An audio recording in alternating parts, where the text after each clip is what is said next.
In the first part of this report, we saw why it is so important for us to learn and spread the truth about the Great Hunger.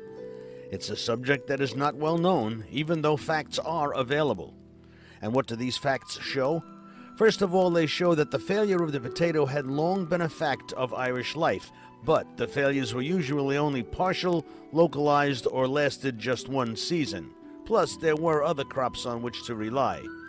The Irish Parliament had countered those lean times by restricting food exports and encouraging additional imports. The Act of Union in 1801, which made Ireland part of Britain, dissolved that Irish Parliament, and Ireland's needs were now administered by the Westminster Parliament, which was made up primarily of landlords. That was the situation in 1845 when the potato failed again, but this time Parliament considered the needs of the landlords rather than the needs of the people, and this time the failure was more than local.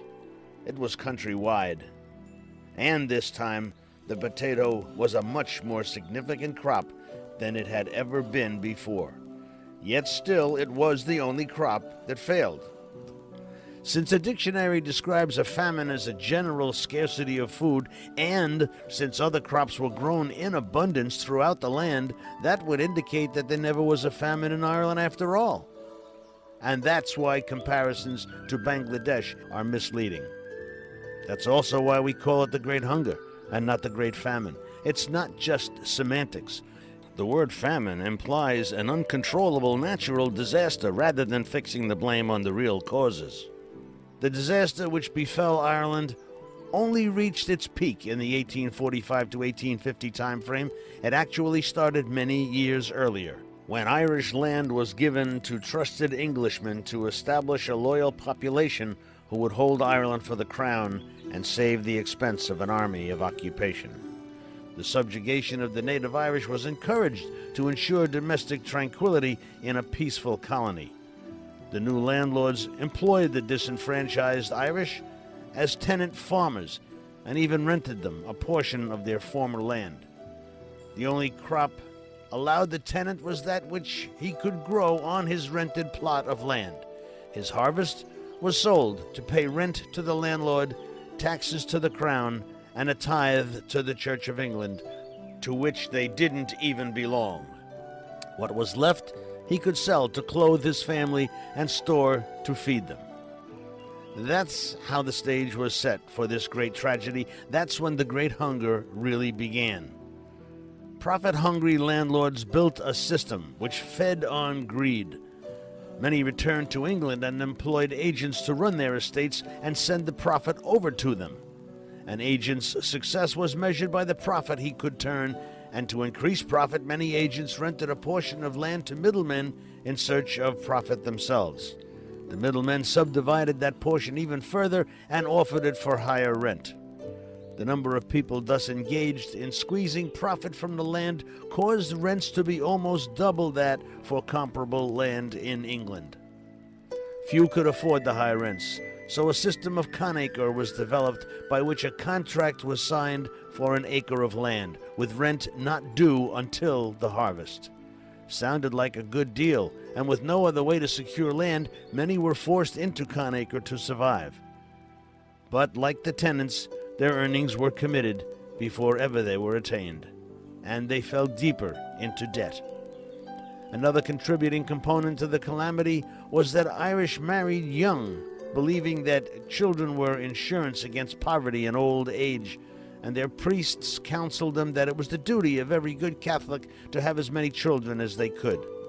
The result was an alarming population explosion, the highest in Europe.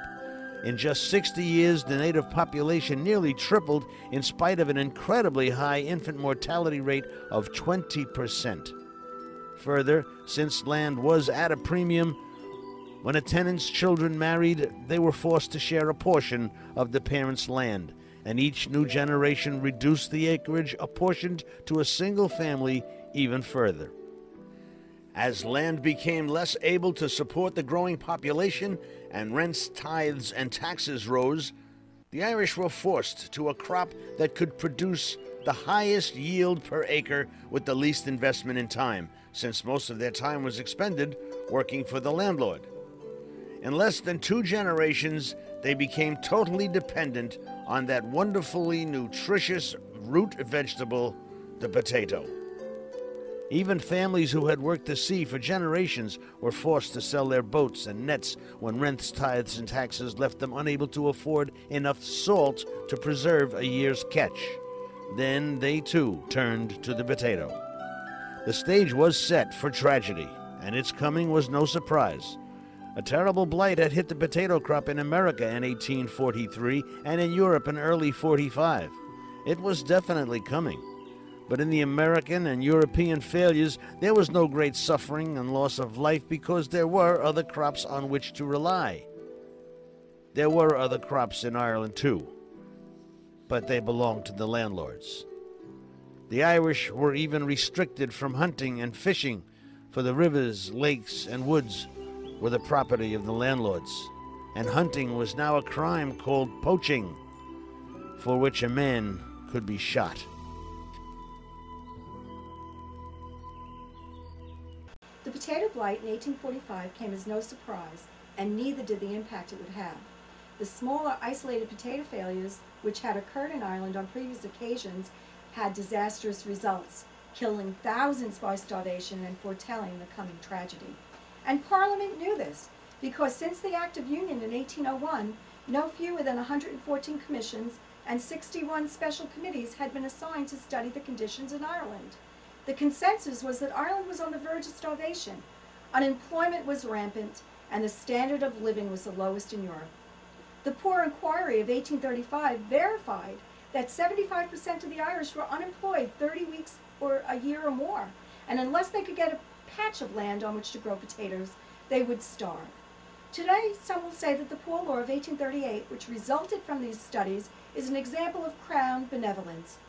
But that poor law was totally inadequate. It was weak, ineffective, and only designed to deal with small numbers. The Poor Law of 1838 authorized the construction of 130 workhouses capable of sheltering just 1% of the population. Access was restricted to the totally destitute, and conditions for entry were so severe that people only went as a last resort, for upon entry, families were broken up. Mothers were sent to knitting, fathers to road work, and children were sent to industrial apprenticeship. Far from being a humane response to any study, the bill was only enacted to stop the Irish from migrating to England in search of work, as its author attested. Further, the workhouses were to be supported by local taxes collected from the landlords, and as funds ran out, workhouses would be closed. The shocking state of Ireland was studied again in 1842 on the eve of the Calamity by the Devon Commission, who warned that landlords were draining Irish resources, treating Ireland as, quote, little more than a source of income to enhance their lifestyles in England, unquote. But nothing was done to curb their shameful exploitation. Instead, rents, tithes, and taxes increased pressure on the tenant to produce more and more potatoes to survive. With land limited, the growing population was gradually forced to the lumper, a potato which produced a larger yield but offered less in vitamins and minerals. Tragically, the lumper was also the strain of potato most susceptible to the blight that occurred in 1845. There was great apprehension over the possibility of blight hitting Ireland, for everyone knew the consequences would be ghastly. But in spite of all the unmistakable signs, nothing was done to prepare for the impending tragedy.